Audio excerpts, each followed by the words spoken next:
자, 동학이동 사격을 이렇게 마무리하고 결승 1차전 3라운드 결전의 날이 밝았습니다. 결전에 부르는 당의 목소리, 그죠? 자, 예사롭지 않은 바람 속 풍량이 굉장히 셉니다. 해상 침투 저격입니다. 저 또 머릿속에 뭘 생각했냐면 해상 침투. 오리발차고 이렇게 들어가나? 아니면은 이렇게 IBS를 또 타고 가나? 알포인트 지점 가져서 습득을 하고 침투를 하는 건가? 해서 저격을 하는 건가? 그런 생각을 하게 되었어요. 근데 비슷하더라고요. 딱. 그래서 HID 고야용 대원이 선발이 되었고요. 강민팀장이 여기서 또 작전을 얘기하죠. 수영하는 구간을 빠르게 극복하는 게 승부처라고 생각했다. 그래서 오요한 대원 같은 경우에는 공중표적 사격을 해본 적이 한 번도 없다고 말합니다. 강철부대에서 하는 게 최초. 707도 최초라고 말합니다. 그러면은 이 강철부대가 정말 멋있게 잘 준비했다는 것을 볼 수가 있겠죠. 707이 인정한 스킬입니다. 강철부대 진짜 대단합니다. 자, 이렇게 고야용 대원 대 박찬규 대원이 하게 되었습니다. 하늘의 제왕 독수리 대 땅의 제왕 호랑이의 싸움이 시작되었습니다. 자, 해상 침투 저격 첫 번째 출전 대원 HID 고야용 대원을 볼 수가 있고요. 헬기 란닉적 헬기를 타고 침투하는 미션이기 때문에 비장한 마음이 더 배로 들었다. 왜? 저희가 헬기 타고 많이 하죠. 많이 뛰어내려요. 그죠? 저로 인해서 승패가 갈릴 수 있는 시간대라고 생각이 들었기 때문에 제가 이 판을 뒤집겠습니다. 오, 너무 멋있어요. 이길 수 있을 것 같다 말합니다. 아, 눈빛이 굉장히 광안이에요. 광안. 자, 파도와 바람에 흔들리는 표적들. 스쿠프로 보면 너울 치는 것 때문에 표적도 못 찾을 것 같은데, 제 생각에는 여기가 너무 불규칙적으로 움직이기 때문에 회전 구간이 있었죠. 그것처럼 고정하고 있다가는 여기 공중은 거의 변함이 없죠. 근데 바다는 어때요?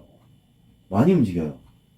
저격수 망원경 같은 경우는 12배열, 막 10배열 그렇게 되니까 뭐 이렇게 움직여요. 막 갑자기 없어져요. 그 원안에 없어져요. 딱 여기만 보고 있는데, 딱 요만큼만 보고 있는데 없어요. 없어졌어요. 막 여기 보고 있는데 갑자기 없어졌어요. 그러면은 당할 수밖에 없겠죠. 표적을 얼마나 빨리 맞히느냐에 따라 결과가 달라질 수 있겠다 생각을 했죠. 저격수 입장이야. 딱 저격수 입장 같은 경우에는 굉장히 빠르게 목표를 딱 표적을 인식을 하고 나서 바로 쏴야 됩니다. 그렇게 말을 하고 있어요. 오, 되게 잘생겼네요. 네. 자, 헬기 등장했습니다. 헬기 레펠은 707도 안 해봤대요. 아, 바다에다가? 혹시, 그죠? 바다에다가요. 자, 바다 한가운데 멈췄고요. 하강 지점 도착을 했습니다. 인간이 가장 공포를 많이 느낀대요. 11m를. 막타워라고 하죠. 막타워에서 뛰어내리는 높이가 10m죠. 저격총을 획득을 해서 함정으로 이동을 합니다. 그러면은 보면은 물이 이쪽으로 흘러가는데 거슬러 올라가야 돼요. 만약에 물살에 의해서 배가 떠내려간다 하면 이렇게 갈 수 있겠죠. 하지만 저격총을 획득을 해야 하기 때문에 아마 좀 거슬러 올라가야 될 거예요. 자, 하강 준비! 자, 11m에서 그냥 쭉 내려왔죠. 너무 멋있게 내려간다. 근데 여러분, 이 장면 어디서 많이 보지 않았어요, 이 장면? 어떤 장면이에요? 알비백 혹시 아세요? 터미네이터 2? 알비백? 이렇게 내려가는 장면? 이 장면이 참 괜찮았어요. 서로 이게 사인을 주고받는다는 게 가장 큰 모습이지 않았나 라는 생각하게 되었어요. 자, 표시를 하고 나서 이렇게 수영을 시작하는데, 여기서 조금 뭐랄까 고양대원의 손을 보면 장갑을 끼고 있어요. 하강할 때 쓰는 산악용 그 장갑을 끼고 있는데 어느 순간 보면 이렇게 딱 벗었어요. 자, 이렇게 출발합니다. 출발하는 모습을 볼 수 있어요. 자, 고양대원 쓸쓸히 바다 한 건데 진짜 망망대해입니다. 망망대해. 높은 파도를 뚫고 나아가는 고양대원을 볼 수 있고요. 이 저항이 어마어마해요. 전투복과 전투화 때문에. 우선 조류가 생각보다 강했다고 말을 해요. 하지만 이 악조건에서 굉장히 빠르게 수영을 하는 모습을 볼 수 있어요. 이렇게 저격총이 있는 부표를 도착을 했고요. 여기서 무게는 약 10kg 정도 됩니다. 저격총 7에서 10kg, 17kg 이렇게 돼요. 소프트 케이스이기 때문에 좀 가벼웠을 거예요. 저격총 획득하고 나서 함정의 네트 사다리를 가는데 어떻게 하냐면 한 손으로는 횡영을 하고요. 한 손으로는 구조용법으로 갑니다. 물에 빠지면은 여러분 고야용 대원은 진짜 사람 하나 살릴 수 있는 사람이에요. 사람이 이렇게 끌고 갈 수 있습니다. 함정 가까이 접근을 하고요. 여기서 어떻게 하냐면 이 조류 타고 이렇게 내려갑니다. 자, 근데 어땠어요? 강미애 팀장님은 이 상황마저도 계산을 하고 있었죠. 야영이랑 같이 얘기했는데 조류를 거슬러 돌아와야 하는 상황이 생길 수도 있기 때문에 네트 사다리 놓치는 일이 없게 붙어서 가자라고 말합니다. 그래서 어디서부터 이동하냐면 이 글자 있었던 데부터 이렇게 쭉 와요. 여기까지 쭉 타고 옵니다. 굉장히 좋은 전략이었죠. 역시 지략가. 강한 조류에 휩쓸려갈 가능성을 사전 차단합니다. 그래서 그물망에서 제일 앞부분을 잡아요. 강면 팀장님 전략을 잘 세웠고 좋은 판단이었다. 자, 그리고 고양대원 같은 경우에는 굉장히 판단을 잘했다는 게 뭐냐면 저격총을 이제 어깨에 매요. 어깨에 매고 네트 사다리에 등반을 합니다. 그렇기 때문에 저격총 때문에 떠내려가는 일이 없었어요. 이렇게 저격 포인트까지 올라가는데 변수가 발생을 했죠. 변수가 어떤 거였어요? 오버행이었죠. 저희가 실험벽 같은 걸 하면은 이제 오버행 같은 경우에는 진짜 너무 힘들어요. 오버행 극복하는 게 진짜 너무 힘들었던 것 같아요. 나중에 이제 수영록 같은 거 이제 오버행 기록이 있어요. 그래서 저희들 같은 경우에는 이제 산악 등반도 한다 라고 보시면 될 것 같습니다. 실제로 이 저격총 지금 10kg라고 했었죠. 물을 먹었기 때문에 한 15kg, 17kg라고 생각하시면 돼요. 그 17kg 정도 되는 이 배낭을 메고요. 오버행으로 올라간다라고 생각하시면 돼요. 그러면은 이 고양대원이 얼마나 대단한가를 알 수가 있겠죠. 자, 생각보다 정말 많은 무게가 등에 실렸고 네트 사다리 또한 오버행으로 올라가는 느낌으로 많이 힘들었던 구간이지 않았나 말합니다. 실험벽을 등반한다라고 생각하시면 돼요. 올라가는 와중에 전원근이 팔이 너무나 퍼지고 털렸기 때문에 이 손으로 사격이 괜찮을까? 자, 고양대원 등반을 완료했습니다. 보통 이 정도면 한 5m, 7m 정도 되지 않나요? 그죠? 오버행으로 17kg 배낭을 메고 암벽 등반을 했다라고 생각하시면 될 것 같아요. 이런 상황에서 조절합니다. 굉장히 긴장하고 있죠. 제발 그 16초 차이 극복해주길. 자, 목표물은 150m 해상 표적, 200m 공중 표적입니다.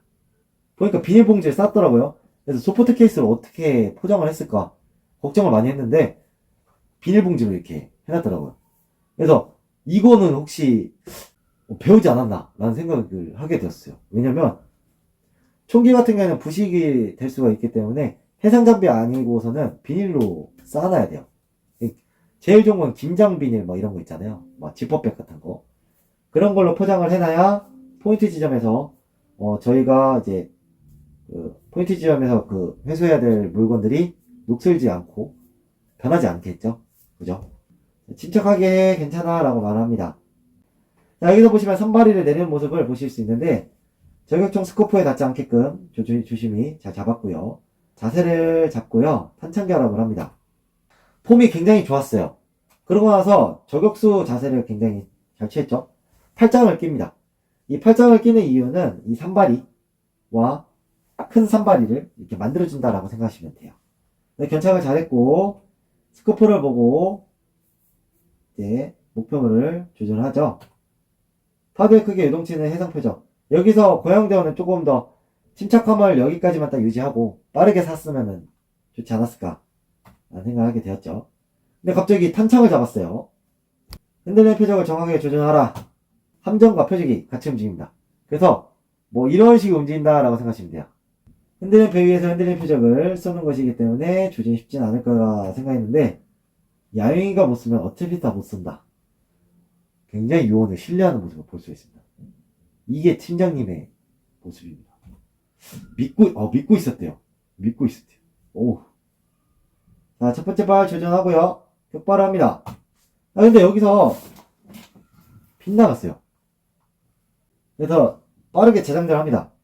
그러고 나서 너무 흔들리고 있었고, 함정도 흔들리고 있었기 때문에 조정이 쉽지 않았던 상황이다. 라고 말을 했는데, 이거는 중요하지 않아요. 왜냐면 두 번째 발이에요. 두 번째 발이 똑같이 뒤쪽에 튑니다. 첫 발도 보시면은 우탄이 났어요. 우탄이 났습니다. 우탄. 근데 두 번째 발도 어땠어요? 우탄이 납니다. 우탄. 너울이 규칙적으로 움직인다라고 생각하시면 될 것 같아요. 이런 식으로. 그러면 이걸 표착을 했겠죠? 상탄이다 라고 말을 해줍니다. 김해 팀장님이. 그래서 너무 아까웠다 말해요. 우리가 봤을 땐 분명 상탄 하나를 보였는데. 자, 세 번째 발 조준하고요. 세 번째 발은 나이스가 먼저 나왔죠. 명중을 했습니다. 자, 깨끗하게 병이 날아갔어요. 그 말은 뭐냐면 하탄이 아니라는 거예요. 상탄이다 였다는 거예요. 팀장님이 좀 더 빠르게 상탄 났어 라고 먼저 말을 해줬다고 하면은 두 번째 발에서 맞출 수 있지 않았을까. 그러한 플랜 한번 세워봤어요. 이 말은 왜냐면 확인을 좀 많이 했어요. 이쪽 맞았는데 한 번 더 확인을 했다 라고 보시면 돼요. 같은 곳에 두 번 정도 사격을 해보고 알고 보니까 고양대원이 뭐라고 말해요? 두 번 정도 사격을 했다고 그래요. 같은 곳에. 그리고 표식대에 파도가 튀는 것을 확인했고 세 번째부터 낮춰서 사격을 해봤는데 잘 맞았던 것 같다. 이제 굉장히 좋은 사례라고 볼 수 있어요. 하지만은 첫 발을 먼저 확인을 하고 그 다음 이제 확신을 가졌으면 어땠을까? 좀 더 자기 자신을 믿었으면 어땠을까? 자, 곧바로 다음 표적물을 조준하고요. 200m 거리입니다. 200m요. 그러면 거리가 좀 더 멀어졌다고 하면은 떨어집니다. 그러면은 좀 더 위에를 맞춰야 되죠? 아니, 지금 상탄이기 때문에 지금이 딱 맞아요. 공중 표적을 제거해야 되는데 여기서 첫 번째 격발합니다. 자, 그래서 명중은 실패해요. 어디 날아간지를 전혀 몰라요. 이게 가장 큰 위기죠. 실제 상황을 예를 들어도 충분히 가능하죠. 자, 어디로 간 거야? 수정탄을 하기 힘들다고 말합니다. 하지만 실전을 생각하면 어때요? 이게 맞죠? 자, 이건 탄착권이 안 보이네 말합니다. 그래서 어떻게 해요? 두 번째 발을 쏘고 나서 탄창을 결합합니다. 여러분들께 말씀드릴 게 뭐냐면 여러분들이 보고 있는 이 탄창 있죠? 이 저격탄 같은 경우에는 굉장히 두껍고 큽니다. 그렇기 때문에 이 탄창에는 5발이 들어가요. 5발이. 5발이 이렇게 둑 들어가요. 탄이 5발입니다. 그래서 처음에 지상표적을 3발을 쏘고 공중표적을 2발을 쏘고 나서 교체를 하는 모습을 볼 수가 있어요.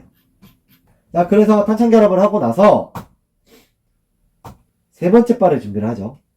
표적 조준을 하고요. 세 번째 발 터졌습니다. 탄창 결합을 하는 순간 이 어깨 견착을 떼는 순간 새롭게 시작을 한다고 보시면 돼요. 리셋을 해요. 근데 여기서 어떤 심정을 가졌는지는 모르겠지만은 맞췄다는 게 중요한 거죠. 굉장히 잘했다. 그리고 저격총 같은 경우에는 5발 안으로 끝내는 게 가장 효율적이죠. 왜? 그 이상 넘어가게 되면은 내가 불필요한 동작들이 많아지게 됩니다. 저격총 특성상 5발이에요. 5발. 자, 공중표적을 이렇게 명중을 합니다.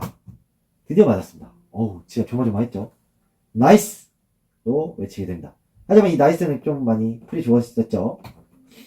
미션 난이도가 너무 높다고 생각해서 이게 절대 늦게 쏜 게 아니다. 3라운드는 이기고 있다. 근데 강렬 팀장님이 진짜 다 맞아요. 잘 맞추고 있어요. 해상 침투 저격을 마쳤고요. 각각 3발로 명중시킵니다.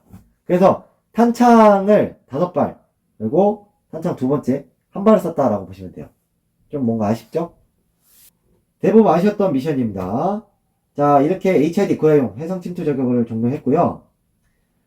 요거는 이제 한번 말씀드리려고 한번 해봤어요. 707 우리 박창규 대원 하강을 합니다. 굉장히 빠르게 나와요. 굉장히 빠르고요. 4초 만에 들어가요. 4초 만에. 4초 만에.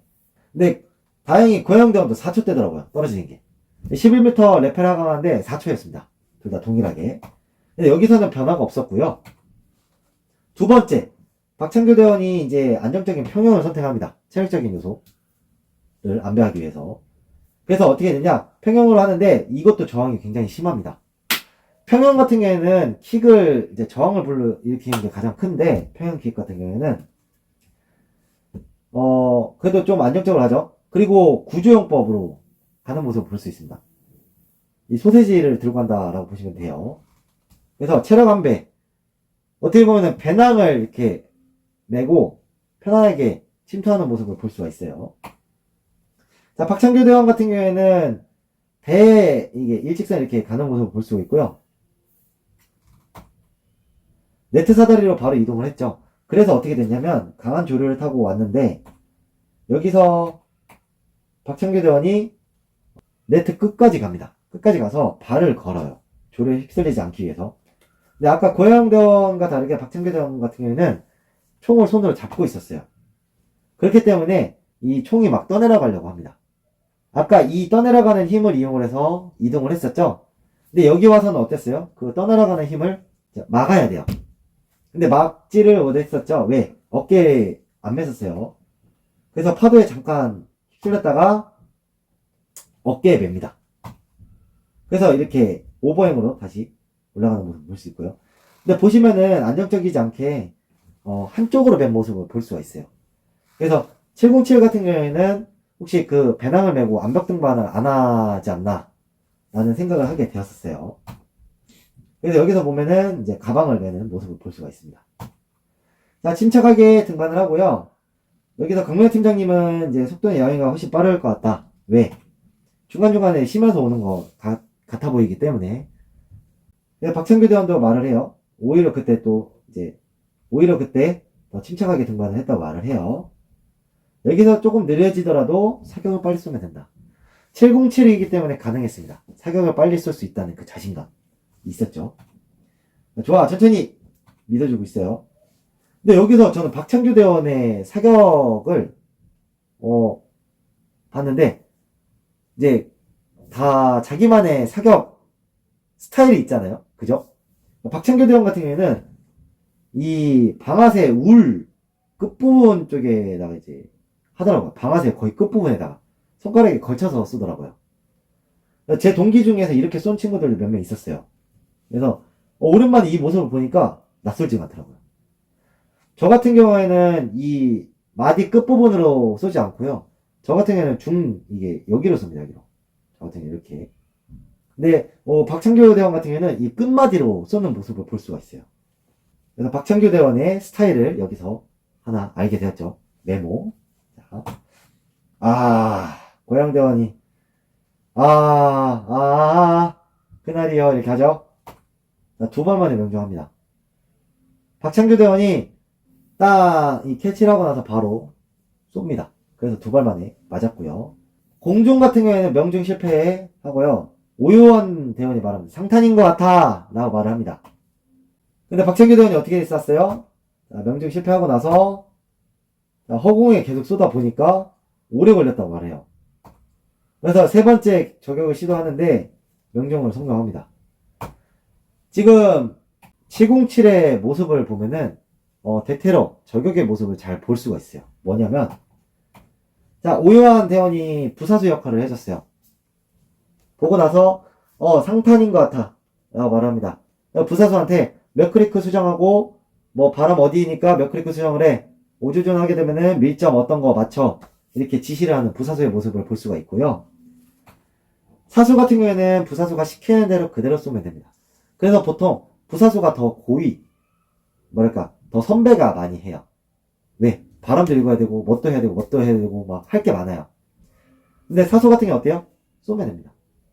그냥 시키는 대로 쏘면 돼요. 몇 클릭 수정 따다닥 조준하고 밀점 어디 해서 빵 쏘면 돼요. 못 맞추면 사수가 잘못된 거예요. 왜? 부사수는 정확하게 계산을 했기 때문에. 그래서 저격수 같은 경우에는 2인 1조로 움직인다 라고 보시면 될 것 같아요. 이 모습은 영화 같은 데서 많이 나오죠. 미군 영화. 이렇게 해서 박창규 대원이 시간에 굉장히 절약을 합니다. 왜? 세 번째, 첫 번째 표적 몇 발이었어요? 2발이었어요. 탄창은 몇 발이에요? 5발이 들어있습니다. 그래서 박창규 대원은 탄창을 교체하지 않았어요. 그 시간도 벌었습니다. 그렇기 때문에 굉장히 빠르게 사격을 마칠 수가 있었죠. 그래서 고양보다 한 발 적은 총 5발 만에 성공한 박창규. 자, 여러분, 뭐 6발이나 5발이나 5발이 조금 더 낫네 이렇게 생각하시는 분들도 많이 있겠지만은 탄창을 생각을 하게 되면은 여기서는 어마어마한 격차를 볼 수 있다라고 보시면 될 것 같아요. 6발은 탄창 한 통을 다 쏘고 다시 결합을 해야 되는 상황이었고요. 5발은요 탄창 한 통으로 다 끝냈다 라고 보시면 될 것 같아요. 그것만 해도 어마어마하게 차이가 컸겠죠. 자, 네트 사다리까지는 고양이 빠른 것 같고 저격부터는 박창규가 빠른 것 같다. 탄창 결합이죠. 자, 이렇게 해서 통합기동 사격 최종 기록은 5초 차이에요. 진짜 엎치락 뒤치락 했다라고 보시면 돼요. 근데 HID 최종 기록은 12분 43초입니다. 707 최종 기록은 12분 38초였어요. 너무 아쉽다.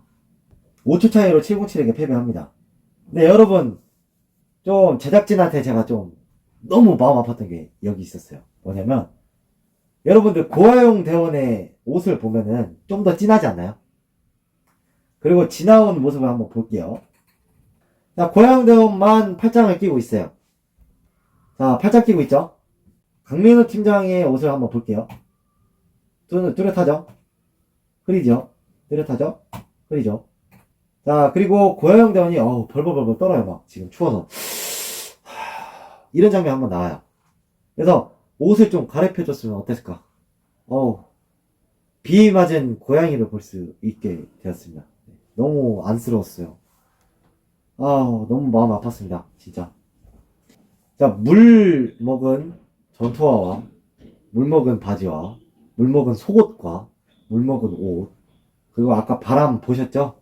엄청 많이 부는 거. 체감상 굉장히 추웠을 거예요. 여기서 707 대원이 헬기에서부터 여기까지 이동하는 거, 그거부터 헤엄쳐서 여기까지 오는 거 12분. 모두도 한 2시간 동안은 이렇게 1시간에서 2시간 정도는 젖은 옷을 입고 있었다 라고 보시면 될 것 같아요. 너무 추웠겠죠? 다행히 우리 박창규 대원은 덜 추웠어요. 아니면 옷을 갈아입었거나 한 것 같아요. 너무 추웠을 것 같아요. 5초 차이로 707에게 패배를 하고요. 결승 1차전 승리부대는 707입니다. 근데 여기서 또 해상 이 침투 저격 시간도 궁금하잖아요. 고양 대원은 7분 32초입니다. 박창규 대원은 7분 43초였어요. 약 11초 차이입니다.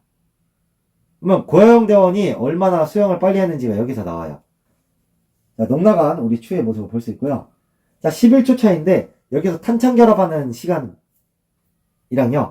사격 한 발 정도 더 썼던 거를 빼면은 고영 대원의 수영이 얼마나 빨랐는지가 나오겠죠.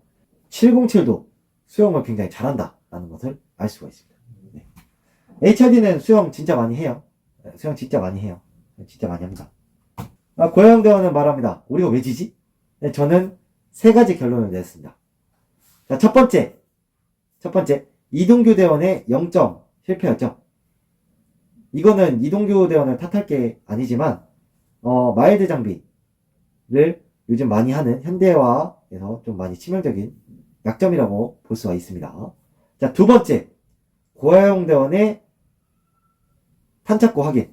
그거를 한 발로 끝내지 않고 2발을 확인을 했어요. 그래서 3번째 발에 맞췄다는 거. 그로 인해서 탄창 결합이 하나 더 추가가 되는 모습을 볼 수가 있었죠. 여기서 만약에 탄창 결합만 하지 않았어도 5초라는 시간이 줄어들 수 있었겠죠. 그죠? 그래서 만약에 행복회로를 한번 돌려봤어요. 이동규 대원이 엄청 빠르게 가서 0점이 딱 맞아서 빵! 모두도 2발에 맞췄다. 그러면은 707보다 10초 정도를 더 땡겼다 라고 한번 생각을 해봤고요. 고야용 대원의 상탄 확인을 한 발로 끝냈다 라고 하게 되면은 탄창 결합하는 시간도 빠지고 한 30초 정도 더 생각을 해보게 되었어요. 그래서 압도적으로 707을 이제 상대로 리벤지 매치 할 수 있었는데 못하게 되었죠. 이동규 대원의 0점 실패, 고야용 대원의 탄착구 2발 확인, 그리고 탄창 결합 시간. 자, 이 3개가 HID의 패배 요인이 되었고요. 하지만 이러한 포부는 좋습니다. 내가 진다라고 생각을 하고 들어가면 안 되죠. 이길 수 있다라는 생각을 하고 하는 게 가장 중요하죠. 그렇게 해서 저는 이렇게 3가지 결론을 내게 되었습니다. 그래서 자존심이 많이 상하는 순간이 되었다고 했어요. 강명 팀장이 비록 결승 1차전 결과는 좋지 않았지만 결론을 바로 내려버립니다. HID의 저력은 굉장히 좋았다. 좀 더 파이팅해서 우승까지 가자 라고 말합니다. 자, 다시 한 번 더 돌아보면은, 자, 7초 차이로 이겼던 우리 강명 팀장님, 담벼락도 빨랐던 HID. 사격도 빵빵빵 굉장히 빠르게 했던. 자, 두 번째 회전 구간에서 팡팡팡 팡팡 네 발을 맞췄고, 탄창 결합하고 나서 팡팡 클리어하고요.